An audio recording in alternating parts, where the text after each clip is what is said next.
that using inferior or cheap materials will help deter that dreaded question, did you make that? I'm making this damn thing for Bunny, my other best friend, for her 37th, 38th, but most likely her 40th birthday. I've got close to a month before she turns the big hand on the clock. But even with my 20% discount, we're still talking about explaining to the husband who is not at sea why these sums are necessary when they appear on the Visa or MasterCard bill.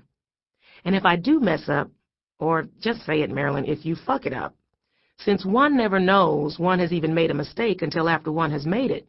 At what price? Friendship. Not that Bunny would notice. Class is something she doesn't respect, understand, or care about. What can you do with it? She's asked Paulette and me over the years. Particularly when we've tried year after year to persuade her to trade in that Atlantic City-looking 1989 red Corvette she insists on driving. We dropped major hints that she might want to try going to a real furniture store to purchase real furniture, 1 or 2 pieces at a time, instead of decorating and designing her entire condo in a single trip to IKEA, where they may as well have airbrushed the 4 showrooms directly into her crib. And we encouraged her to reconsider always having on display her recent purchase of a D cup. But Bunny has consistently ignored us. It's all good, as one of my sons would say. Tonight I'll be stretched out on her make-believe sofa with 30 minutes to pour out my suffering soul after we've eaten takeout at her little table for 2, and she and Paulette will say whatever it takes to lift my spirit to a level of clarity, since I've obviously had difficulty doing it on my own. The ladies' room door bangs. Oh, shit. It's them. The crazy women I'm hiding from. The ones who always want me to take part in their thrice-weekly reality show. I have been ordained craft staff supervisor here at Heavenly Creations, and these 2 are not only the store's very best customers, they also purportedly work here and provide live entertainment. Now Maureen shouts, "I'm just so outdone. I'm going crazy, Trudy. I mean really frigging crazy. I can't believe he did this. To me. After 14 years of what I thought was a great marriage. And out of the blue, he just decides to tell me he's found a new torch that's been turning his low flame into a forest fire, and that, according to Dr. Phil, he's been in denial for 5 years about how bored he's been with us and the whole suburban lifestyle. And he said he didn't want to hurt me and the kids by coming clean. But there was no getting around it. And by the way, her name is, who cares what her name is? Trudy, I feel like such a fool. I mean, what am I supposed to do without a husband and 3 kids, all under the age of 12? You really think you're extra special, don't you, Maureen? That's your whole problem. Well, welcome to the pool of pain millions of women have been swimming in for years, sweetheart. You're not making me feel any better, Trudy. I thought I could confide in you. You are. But let me finish my thought. It's a miracle to me just how well some of us have managed. Those of us who are the unfortunate beneficiaries of out-of-control husbands. I truly believe that the women who were only given 15 minutes to adjust to their newfound fame as single mothers and only used 6 or 7 of them have been touched by an angel of some kind, because how else could any one human being adjust so quickly and handle so much responsibility without a quick stint in the loony bin? You and the kids are probably going to be better off, if you think of the odds. What odds? Maureen asks. Let's face it, how much do husbands really do?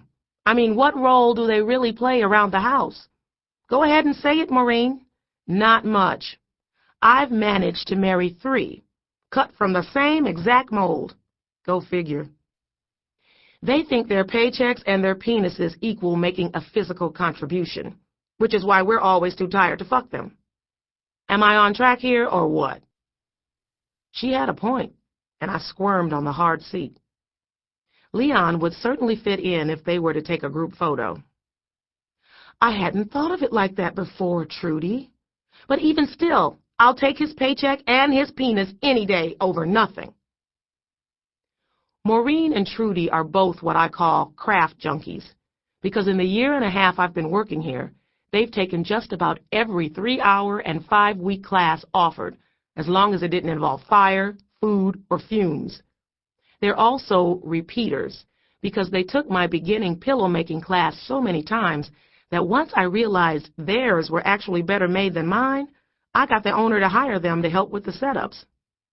HC, as I call it, is small enough that it feels intimate. Here, nothing is locked behind glass or steel cabinets, except, of course, the spray paint, but that's only because of the teenagers.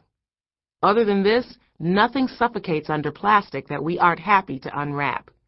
You can touch anything we sell at HC, and we carry the very best high-end arts and crafts supplies available in the United States. And I should know, because I'm a junkie too.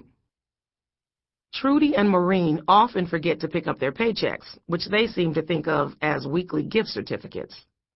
I do not have the nerve to ask, but I'd sure like to know where they put all those damn pillows.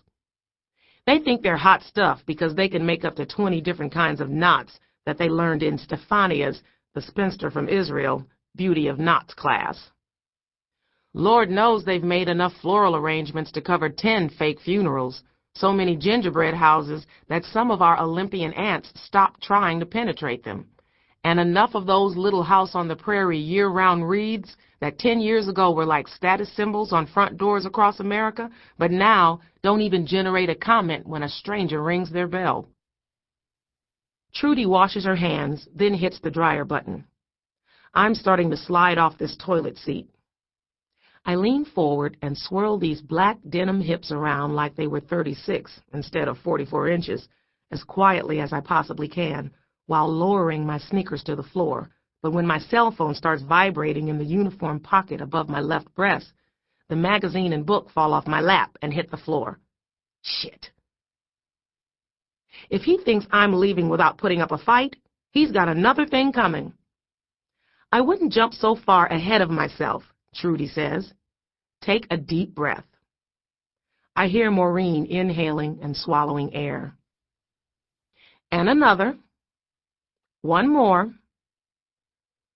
Trudy, I won't be able to breathe if I keep taking breaths. Now I'm standing in front of you with a busted heart, so cut me some slack on the breathing, okay? Okay. Just trying to help you relax and not blow a gasket. We're at work, remember? But we're not on the clock. Maureen blows her nose and then starts washing her hands. If I was really interested, I would wonder what they're doing here at this hour, but it's anybody's guess. Sometimes they come in here to kill time between drop-offs and pickups at any number of sport venues for adolescents. Trudy and Maureen would be the first to admit that making things that are unnecessary is not only fun, they're happy to have something to do that gets them out of the house. Something that has nothing to do with children or husbands. They aren't particularly fascinated by art or beauty, just grateful for the distraction. This is precisely why they had designers decorate their homes and gave them carte blanche. They wanted to avoid feeling overwhelmed by having to make too many conflicting decisions at once, from hardware to fabric, carpeting to faux finishes, to where the trampoline would be safest. They wanted to be surprised when they moved in. He cheated, Maureen blurts out again as if she's trying to remind herself of it. But don't you worry one bit, because he'll pay for it. Big time, Trudy says a little louder. I'm not sure if she's talking about karma, child support, or alimony. But I don't want a divorce, Maureen slurs, which just means the Xanax she's required to take must have kicked in. Now she's crying. I just want things to be back the way they used to be. Exactly. Precisely like they were. Normal. I press the magazine against my chest like it has some kind of healing properties.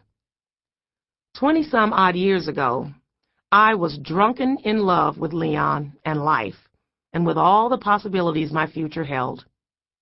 I can't remember when the dreams stopped being real, and reality wiped out the dreams. When everything that took up my time was always something tangible. How do you